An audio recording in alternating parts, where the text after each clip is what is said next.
तो good morning आप सभी को नमस्कार। मैं प्रदीप चौहान फ्रॉम उत्तराखंड स्वागत करता हूं आप सभी का आज के नए ब्लॉग से। तो आज मैं जा रहा हूं कोटद्वार और मेरी टैक्सी भी आ गई है और मैं बस अड्डे में पहुंच गया हूं। तो निकलता हूं मैं आज अपने घर से और शायद मैं आज काफ़ी ज़्यादा भीड़ भड़ाका होगा, तो शायद मुझे छत में जाना पड़े। तो आज की जो वीडियो बनेगी वो छत से बनेगी। तो वैसे मैं सोच ही रहा था कि कभी मेरे को मौका मिले छत में जाने का, तो आज लग रहा है कि वो मौका मुझे मिल जाएगा। और टैक्सी आ गई है तो निकलता हूँ मैं यहाँ से। तो मेरी वीडियो को देखते रहना। आपका बहुत बहुत धन्यवाद। और जो लोग मेरे वीडियो को देखते हैं उनका बहुत बहुत धन्यवाद करना चाहता हूँ मैं। तो निकलता हूँ मैं, तो बने रहना मेरे साथ में। और ये जगह है देवप्रयाग से करीब 24-25 किलोमीटर की दूरी पे। तो अगर आपको ये जगह भी अच्छी लगे तो आप यहाँ पे घूमने के लिए भी आ सकते हो। तो थैंक यू। ये तो बंधन बेच क्या ये गेट तो नहीं लगाना।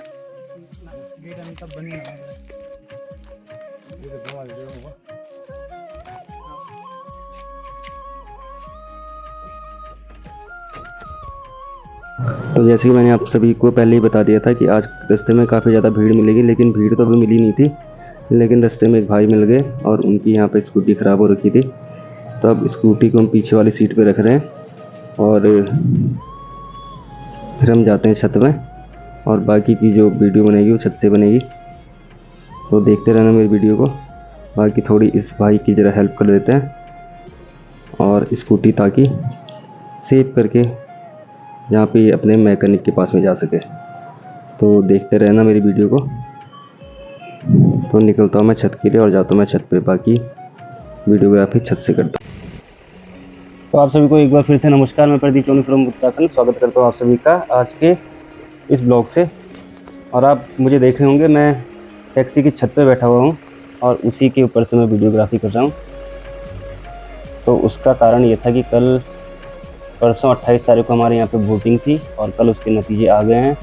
जैसे कि हमारे यहाँ पे प्रधान, क्षेत्र पंचायत और जिला पंचायत के चुनाव थे, तो कल उसके नतीजे आ गए थे। तो इसलिए जो भी लोग वहाँ पे वोट देने के लिए गए थे वो लगभग अपने घरों की तरफ वापस आ गए हैं। तो उनमें से मैं भी एक था और काफ़ी ज़्यादा भीड़ भड़ाका था इसलिए यहाँ पे, और मुझे टैक्सी की छत पे आना पड़ा। और वैसे भी अच्छा हुआ क्योंकि मुझे ये वीडियोग्राफी करने का मौका मिला। और आप लोगों से यही विनती करता हूँ मैं कि आप कभी भी इस तरीके से काम ना करें, क्योंकि ये सड़कें काफ़ी ऊपर नीचे चलती है और दूसरी तरफ आप देख ही रहेंगे कि दूसरी तरफ पूरी खाई होती है। तो ये काम ना करें। तो आपका फिर से धन्यवाद। और मैं आज आपको थोड़ी सी जानकारी देता हूँ उत्तराखंड के बारे में, खासकर से गढ़वाल के बारे में, कि यहाँ पे क्या क्या होता है, घूमने के लिए कैसे कैसे आना चाहिए, कहाँ आना चाहिए। तो जैसे आपको पता ही है कि इसको देवभूमि बोला जाता है, क्योंकि यहाँ पे 4 धाम हैं: बद्रीनाथ, केदारनाथ, गंगोत्री, यमुनोत्री। बद्रीनाथ धाम भगवान विष्णु को समर्पित है और ये अलकनंदा नदी के किनारे बसा हुआ है। केदारनाथ भगवान शिव को समर्पित है और ये मंदाकिनी नदी के पास में है। गंगोत्री गंगा नदी का उद्गम है और जो कि भागीरथी नदी के पास में है। और गंगोत्री यमुना नदी का उद्गम माना जाता है। तो ये 4 धाम मैंने आपको बता दिए हैं। अब चलते हैं पंचप्रयाग के बारे में, क्योंकि लोगों को यही लगता है कि जो गंगा है वो गौमुख से निकलती है, तो ऐसा है कि नहीं है, वो आपको पता लग जाएगा। तो यहाँ पे 5 प्रयाग है। सबसे पहला प्रयाग है विष्णु प्रयाग, ये चमोली के पास में है, मतलब ये चमोली ज़िले के अंदर आता है। दूसरा है नंद प्रयाग, तीसरा है कर्ण प्रयाग, चौथा है रुद्र प्रयाग और 5वां है देव प्रयाग। तो ये जब 5 प्रयाग जब मिलते हैं तो लास्ट में देव प्रयाग में गंगा बनती है। तो विष्णु प्रयाग जैसे मैंने आपको बता दिया था, ये चमोली नदी में चमोली ज़िले के अंदर आता है और यहाँ पे अलकनंदा और धौली गंगा का संगम होता है।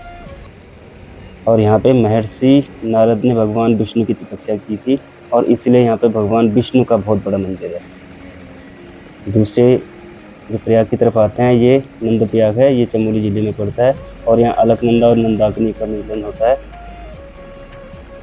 फिर आगे चलते हैं तो यहाँ पे कर्णप्रयाग मिलेगा जो कि चमोली में है, और यहाँ पे अलकनंदा पिंडर नदी का संगम होता है। और यहाँ पे कर्ण का बहुत बड़ा मंदिर है और यहाँ पे भगवान कर्ण की पूजा की जाती है। फिर आगे चलते हैं रुद्रप्रयाग, यहाँ पे अलकनंदा और मंदाकिनी नदी मिलती है। ये जगह भगवान विष्णु का विशेष स्थान माना जाता है। फिर आगे जो जहाँ पे 2 सबसे बड़ी नदियाँ मिलेगी अब ये है देवप्रयाग। तो देवप्रयाग टिहरी के डाउन में पड़ता है और एक तरफ पौड़ी रहता है, एक तरफ टिहरी रहता है। मतलब आपको पता भी नहीं चलेगा कि ये पौड़ी में है कि टिहरी में, क्योंकि नदी के एक तरफ देखोगे तो टिहरी गढ़वाल है, एक तरफ देखोगे तो पौड़ी गढ़वाल है। तो ये दोनों के पास में पड़ता है और यहाँ पे अलकनंदा और भागीरथी मिलती है और यहीं से फिर गंगा मिलती है। तो यहाँ पे भगवान राम का बहुत बड़ा मंदिर है जिसको रघुवीर मंदिर के नाम से जाना जाता है। तो ये हो गया 5 प्रयाग के बारे में थोड़ी सी जानकारी, और आप ये व्यू देखते रहना, काफ़ी अच्छा लगेगा आपको, क्योंकि मेरा जो मेन मकसद था वो यही था कि आपको व्यू भी दिखाना और थोड़ी सी जानकारी भी देना। अब लोग बोलेंगे कि भाई अगर हम उत्तराखंड में आते हैं तो क्यों आए उत्तराखंड में, तो उत्तराखंड में आने के लिए क्या क्या जगह है, आपको कहाँ कहाँ घूमने के लिए जाना चाहिए, वो सब मैं बताता हूँ। यहाँ पे औली नाम की एक जगह आती है जो कि चमोली ज़िले में। औली में जो लोग बर्फ़ से संबंधित जो भी खेल खेलना चाहते हो वो यहाँ पे आ सकते हैं, क्योंकि यहाँ पे इंटरनेशनल लेवल के गेम खेले जाते हैं और पूरा मतलब जो औली रहता है वो बर्फ़ से पूरा भरा रहता है। तो इसलिए अगर आप औली आओ कभी तो दिसंबर और जनवरी के महीने में आना चाहिए आपको। तो और दूसरी जगह बात करें तो यहाँ पे है एक और मंदिर है, सिखों का मंदिर है, जो सिखों का तीर्थ स्थल है, उसको बोलते हैं हेमकुंड साहिब। तो यहाँ पे भी काफ़ी सारे लोग आते हैं, मतलब काफ़ी सिख धर्म को जो लोग मानते हैं वो आते हैं यहाँ पे। फिर एक और जगह है फूलों की घाटी। फूलों की घाटी यूनेस्को द्वारा घोषित विश्व धरोहर है। फूलों की घाटी मानसून के समय रंग बिरंगे फूलों से भर जाता है। तो ये भी जगह काफ़ी अच्छी मानी जाती है। और अगर आप ऋषिकेश की तरफ आओगे तो यहाँ पे साहसिक खेल जैसे खेले जाते हैं। साहसिक मतलब जो जैसे हो गया राफ्टिंग हो गया, बंची जंपिंग हो गया, तो इस तरीके से यहाँ पे ये सब खेल है यहाँ पे। तो ऋषिकेश, और वैसे भी योग नगरी माना जाता है ऋषिकेश को। तो और अगर आप ट्रैकिंग करने के शौकीन हो तो यहाँ पे Roopkund track, Kedarkantha track, Gangotri track, ये सब ट्रैक है यहाँ पे। सबसे ज़्यादा अब जो रहस्यमयी जो ट्रैक की बात करें तो इसमें रूपकुंड ट्रैक माना जाता है, क्योंकि रूपकुंड ट्रैक के ऊपर पहाड़ के ऊपर कोई झील बनी हुई है और उसके आसपास काफ़ी सारे हड्डियों के अवशेष मिलते हैं वहाँ पे। तो ये एक रहस्यमय ट्रैक है वहाँ पे।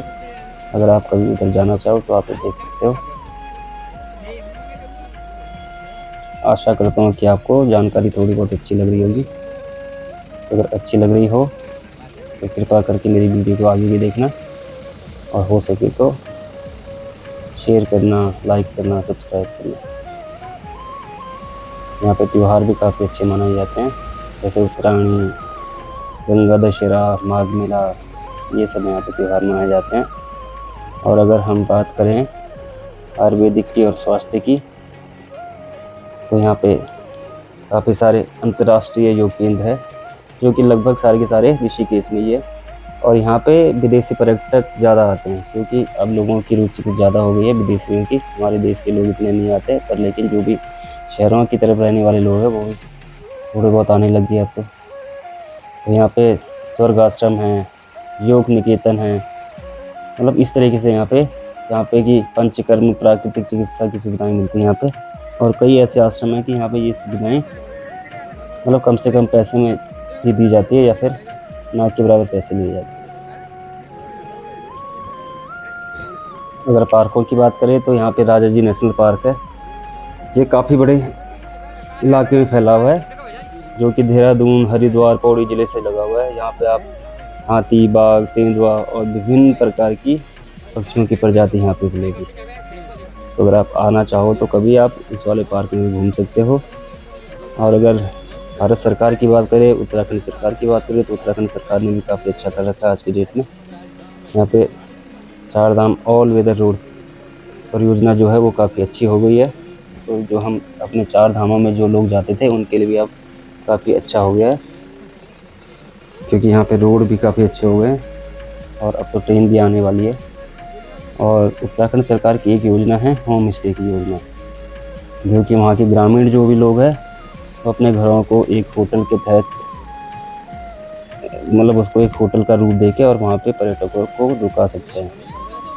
तो ये सुविधा भी, ये दोनों, अब इस सुविधा के लिए दोनों जो पार्टीज़ होती है वो उन्हीं के लिए ठीक है। मतलब एक तो जो अपने घर को किराए पे दे रहा है और जो वहाँ पे दूसरी बात जो वहाँ पे पर्यटक आ रहा है, तो दोनों के लिए अच्छा है, क्योंकि वो उसको सब्सिडी मिलती है ये सब आराम से बैठ काम करने के लिए, और पर्यटक को वहाँ पे कम से कम पैसे में रहने के लिए और खाने के लिए मिल जाता है, और वहाँ की जो भी लोकल संस्कृति होती है उसके बारे में उसको जानने का मौका मिल जाता है, जबकि होटलों में ये सब चीज़ें नहीं होती। अगर आप किसी होटल में रहते हो तो आपने चेक इन किया और सीधे आप उसके अंदर जाते हो, बाकी जो है होटल के कर्मचारी या फिर होटल के मालिक आपसे इतना, मतलब बातचीत करने का इतना मौका नहीं मिलता उनको, क्योंकि होटलों में लगभग सारे के सारे उनके रूम बुक रहते हैं, जबकि होम स्टे में ऐसा नहीं होता। तो वो आपसे बात भी करते हैं, आप जो भी खाना चाहो, पहाड़ी खाना या फिर किसी और भी खाना, तो आपको सब मिल जाता है। तो आशा करता हूँ कि आपको जानकारी ठीक लग रही होगी।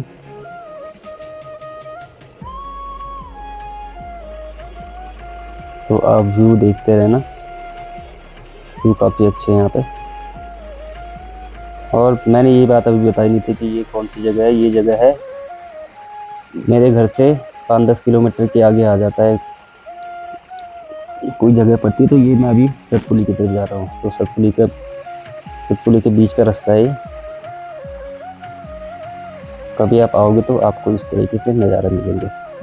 वैसे लोग कहते हैं कि भाई हमें सर्दियों में या फिर इस टाइम पे, बरसात के टाइम पे नहीं घूमना चाहिए, तो ये बात भी सही है। इस टाइम पे ज़्यादा घूमना ठीक नहीं है, क्योंकि बारिश काफ़ी ज़्यादा आती है और पहाड़ कहीं गिरते रहते हैं, क्योंकि पहाड़ इसलिए गिरते हैं कि उसके नीचे से अगर खुदाई हो जाती है तो ऑटोमेटिकली वहाँ पे ऊपर से जब पानी गिरता है तो वो नीचे आ जाते हैं।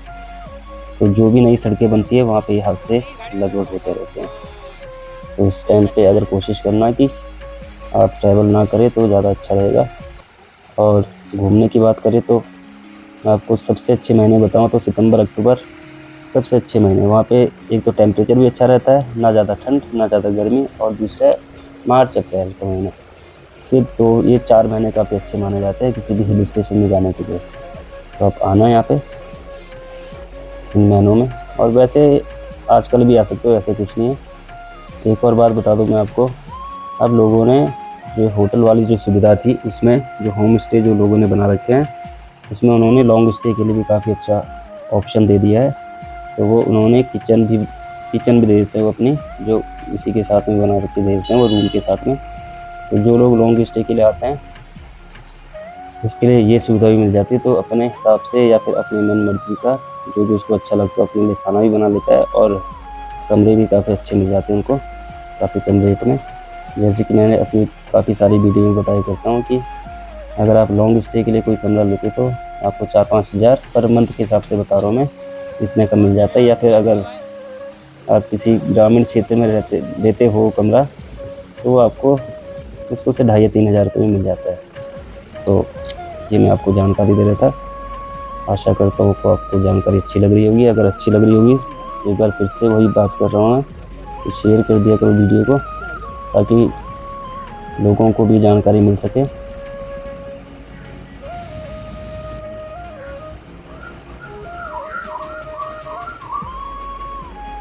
और ये जो पता, आज से अच्छा कभी नहीं लगा मेरे को ये जो वीडियोग्राफी करते हुए। ऐसे में जब मैं वीडियो बनाता हूँ तो या तो एक जगह पे खड़ा होकर बनाता हूँ या फिर ऐसे टैक्सी के या फिर गाड़ी के अंदर से बनाता हूँ, तो लेकिन वो वाली बात नहीं आती वीडियो में। आज कुछ अलग सा लग रहा है, अच्छा भी लग रहा है मुझे। शायद मैं वीडियो ज़्यादा चलनी भी चाहिए आप लोगों के सहयोग से, अगर आपकी कृपा बनी रही तो।